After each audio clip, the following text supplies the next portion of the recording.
जय जगन्नाथ। ମୁଁ ତାମିଲନାଡୁର ଚେନ୍ନାଇ ସହରରେ ରହୁଅଛି। ଆଜି ରଜ ଉପଲକ୍ଷେ ମୋର ଗାଁ କଥା ବହୁତ ମନେ ପଡ଼ୁଛି, ତ ସେଥିପାଇଁ ଗାଁ ଷ୍ଟାଇଲରେ ମୁଁ ଆଜି ଚିକେନ୍ ରୋଷେଇ କରିବାକୁ ଯାଉଛି। ଚାଲନ୍ତୁ ବନେଇବା। ତ ଚିକେନ୍ ରେଡ଼ି କରିବା ପାଇଁ ମୁଁ ଆଜି ନେଇଛି କିଛି ଭଜା ହେଇଥିବା ଆଳୁ, ଟମାଟୋ, ପିଆଜ, ଅଦା ରସୁଣ ପେଷ୍ଟ, ଆଉ କଞ୍ଚା ଲଙ୍କା, ଧନିଆ ପତ୍ର, ତ କିଛି ଶୁଖିଲା ମସଲା ଯେମିତିକି ତେଜପତ୍ର, ଡାଲଚିନି, ଗୁଜୁରାତି, ଲବଙ୍ଗ। କଢ଼େଇରେ କିଛି ତେଲ ନେଇ ନେବା। ତେଲ ଗରମ ହେଇସାରିଲା ପରେ କିଛି ଶୁଖିଲା ମସଲା ପକାଇଦେବା। ତାପରେ ପିଆଜ କଟା ହେଇଥିବା ପିଆଜ ଆଉ କଞ୍ଚା ଲଙ୍କା ପକାଇଦେବା।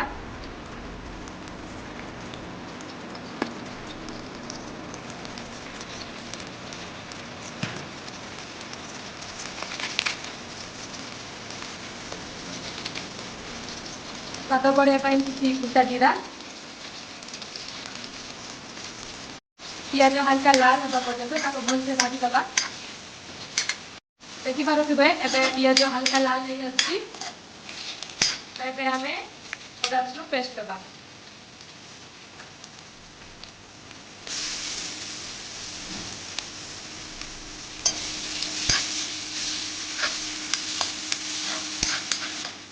ଅଦା ରସୁଣ ହେଇଯିବା ପର୍ଯ୍ୟନ୍ତ ତାକୁ ଭଲସେ କଷି ନେବା। ଏବେ ଦେଖିପାରୁଥିବେ ଅଦା ରସୁଣ ସ୍ମେଲ୍ ଚାଲିଯାଇଛି, ଭଲସେ କଷି ହେଇଯାଇଛି। ଏବେ ଆମେ କିଛି ଶୁଖିଲା ମସଲା ଦେବା। ତ ଏଠି ମୁଁ ନେଇଛି ଗରମ ମସଲା, ଜିରା ପାଉଡ଼ର, ଚିକେନ୍ ମସଲା, ଧନିଆ ଗୁଣ୍ଡ, ଲଙ୍କା ଗୁଣ୍ଡ ଆଉ ହଳଦୀ, ସ୍ୱାଦ ଅନୁସାରେ ଲୁଣ। ଆକୁ ଆମେ ଏବେ ପକାଇବା। ପକାଇ ସାରିଲା ପରେ ଭଲସେ କଷିବା।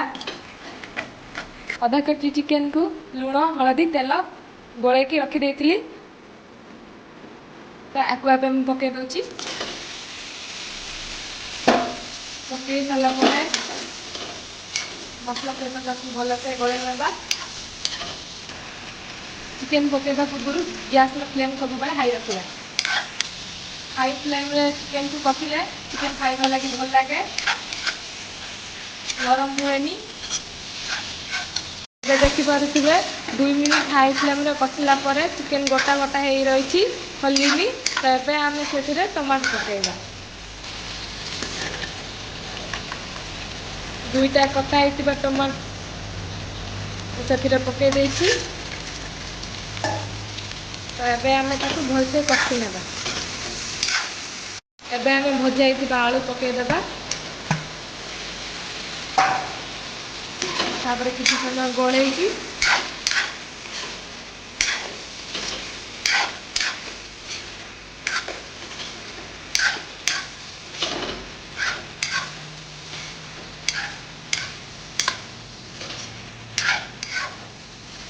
ଦେଖିପାରୁଥିବେ ଏବେ ମିକ୍ସ ହେଇଯାଇଛି। ତାପରେ ଗ୍ୟାସ୍ର ଫ୍ଲେମ୍ ଲୋ କରିକି ତାକୁ 15 ମିନିଟ୍ ପାଇଁ ଘୋଡ଼େଇ ଦେବା। ତ ଏବେ ଆମେ ଦେଖିପାରୁଥିବେ ଏଠି କେହି ତା ସହିତ ମିଶିନି।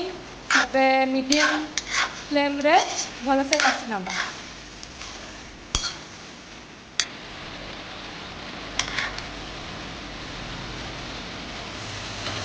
ଦେଖନ୍ତୁ ଚିକେନ୍ରେ ତେଲ ମସଲା ବାହାରିଲାଣି। ତାମାନେ ଚିକେନ୍ ଏବେ ଅଧା 70% ହେଇ ସାରିଲାଣି। ତ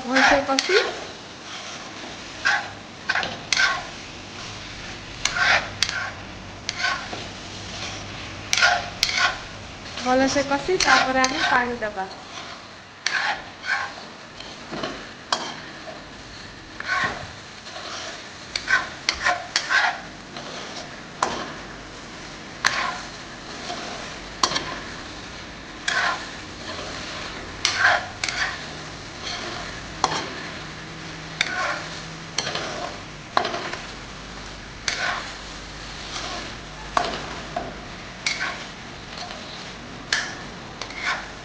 आराम से कषिबा जेମିତି चिकेन ଖୋଲି ନଯାଏ।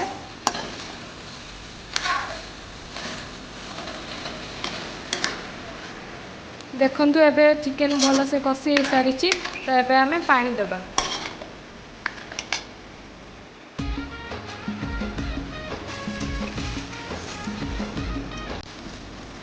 ମୁଁ ପାଣି ଦେଇ ନେଇଛି। भलसे गोले नबा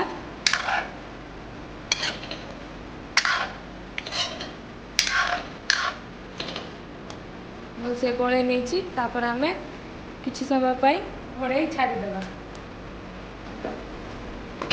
देखु पारे 2 मिनिट हो सारी चिकेन भी है आसलानी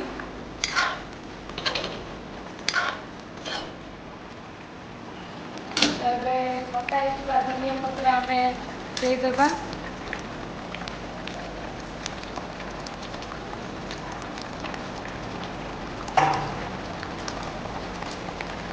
तापर किछि गरम मसला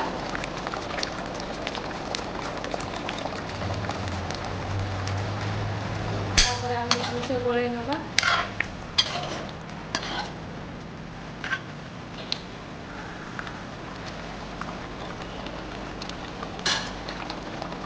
तापर हाई फ्लेम रे 2 मिनिट गोले देबा देखि पारे चिकेन तरकारी हो सारी पूरा गाँवली स्टाइल रे तार कलर केमिति है आपण माने कहते संबित चिकेन तरकारी केमती लगुच